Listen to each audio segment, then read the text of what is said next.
নমস্কার, আপনারা দেখছেন আপনাদেরই প্রিয় চ্যানেল লিগ্যাল অ্যাওয়ারনেস। অনেকে খুব ভালো ভালো কমেন্টস করেছেন, দেখলাম, পড়লাম, ভালো লাগলো। পজিটিভ কমেন্টস এবং রিয়েলি গুড। এবং যে কোশ্চেনগুলো করেছেন সেগুলো খুব ভালো, সময় অনুপযোগী এবং প্রাসঙ্গিকতা আছে। যেমন কোশ্চেনের মধ্যে যারা করছেন সঞ্জনা সুর, অয়ন দেবনাথ, ব্যাটম্যান বলে তার আইডি থেকে করেছেন, না অরিজিনাল নামটা জানি না, এবং আরও অনেকে, কত নাম বলবো, শুভঙ্কর ভৌমিক ইত্যাদি ইত্যাদি। খুব ভালো কোশ্চেনগুলো রাখছেন এবং অ্যান্সারগুলোও ভালো পাচ্ছেন। লাস্ট যে কোশ্চেনটা অয়নবাবু করেছেন সেটা বলছে যে can tenant install this without permission, that is dish TV antenna on veranda or wall, window AC, single unit, not the split AC. আপনাকে একটা কথা বলে দিই অয়নবাবু, বা যারা এই ভিডিওটা শুনছেন, ভাড়াটের রাইট কিন্তু খুব সীমিত। শুধুমাত্র যেটুকু ভাড়া দেওয়া হয়েছে তার উপরে, without changing any nature and character. তিনি ঘরের ভেতরে যদি স্প্লিট এসি লাগান তাহলে সাধারণত টেনেন্টের, ল্যান্ডলর্ডের কিছু বলার থাকে না।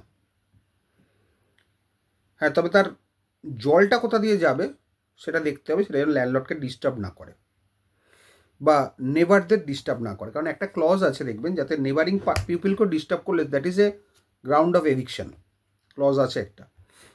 সুতরাং যেন কাউকে ডিস্টার্ব না করা হয় স্প্লিট এসির ক্ষেত্রে। এবার উনি বলছেন যে ডিশ অ্যান্টেনাটা হচ্ছে not a essential commodities or essential service. Dish antenna বসাতে গেলে সেটা টেনেন্টের যদি বারান্দা দেয়া থাকে টেনেন্সিতে তাহলে বসাতে পারেন, কিন্তু যদি টেনেন্টের শুধু রুম থাকে তাহলে রুমের বাইরে অন্য কোথাও বসাতে পারবেন না। এবং যদি এগ্রিমেন্টে বার থাকে, যে টেনেন্সি এগ্রিমেন্টে, যে তুমি কোনো কিছু ইনস্টল করতে পারবে না, তাহলে পারবে না। ইভেন স্প্লিট এসির ক্ষেত্রেও যদি সেরকম কোনো ডিরেকশন থাকে টেনেন্সি এগ্রিমেন্টে তাহলে পারবে না, না হলে পারবে। কিন্তু যদি উইন্ডো এসি হয় সেখানে দেয়াল কাটার ব্যাপার আছে, কারণ দেয়াল কেটে বসানো হয়, সেটা কিন্তু টেনেন্ট পারে না। টেনেন্টের right inside the room, maybe outside the room, painting করাতে পারে, তবে সেটাও একটা ল্যান্ডলর্ডের পারমিশনে ভালো হয়। ল্যান্ডলর্ড অবজেকশন করতেই পারে যে আমার জায়গা তুমি আমাকে না বলে রং কেন করিয়েছো। তবে ল্যান্ডলর্ডের এটা বোঝা উচিত, রং করালেই কিন্তু টেনেন্টের কোনো রাইট এসে যায় না। এটা অনেকের একটা মিসআন্ডারস্ট্যান্ডিং আছে, টেনেন্ট রং করালো, টেনেন্ট সারালো, তার মানে টেনেন্টের রাইট এসে গেল। No, tenant always a tenant. সে যখনই কোনো কিছু খরচা করছে বা সারাচ্ছে অ্যাট ইজ ওন হুইমস, বাস তাহলে সেটা হয়ে যাবে at his own cost and risk, without prejudice and without claiming any equity to the landlord. মানে আমি সারাচ্ছি মানে ভাড়া থেকে টাকাটা অ্যাডজাস্ট করব তা কিন্তু হবে না। ভাড়া থেকে কোনো টাকা অ্যাডজাস্ট করা যাবে না। তুমি তোমার ইচ্ছে মতো সারিয়েছো, তুমি বুঝবে, যা খরচা হয়েছে তোমার। তেমনি রিপেয়ারিং করালেও তাই। ল্যান্ডলর্ডের পারমিশন ছাড়া যদি রিপেয়ারিং করায়, যেটা নেচার ক্যারেক্টার যাতে চেঞ্জ না হয়, মানে প্লাস্টারিং করাতে পারে, কিন্তু তাও ল্যান্ডলর্ডের একটা পারমিশন দরকার লাগে। না ল্যান্ডলর্ড ইনজাংশন করতেই পারে যে আমার প্রেমিসেসে আমি না করি, তুমি কেন করেছো।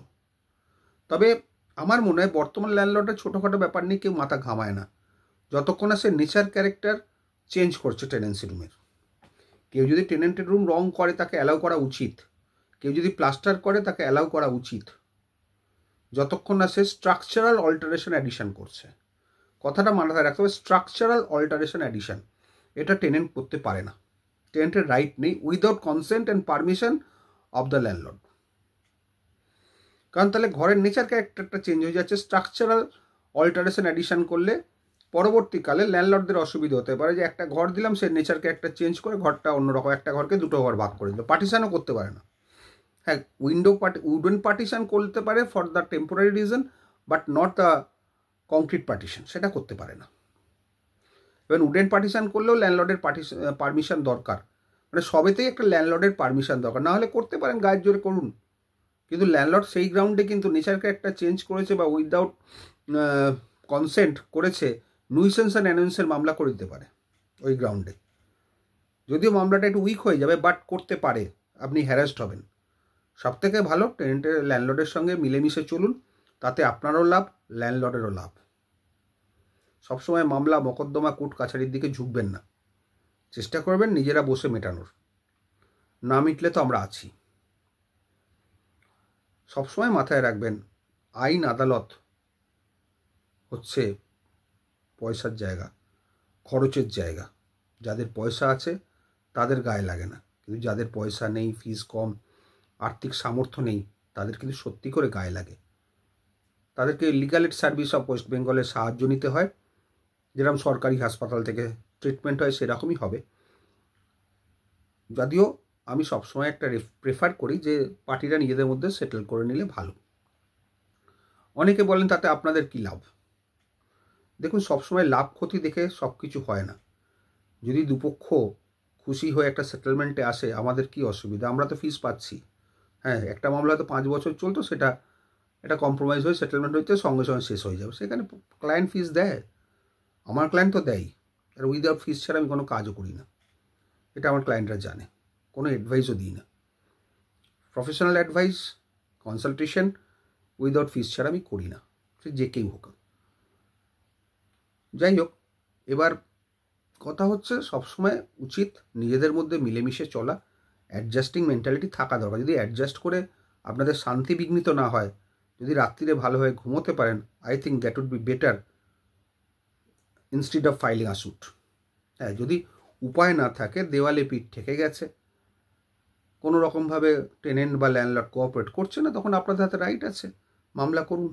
কনস্টিটিউশন আপনাদের রাইট দিয়েছে মামলা করার, কিন্তু মামলা মকদ্দমা সবসময় লাস্ট রিমেডি হিসেবে মনে রাখবেন, ফার্স্ট রিমেডি নয়। ভালো থাকবেন।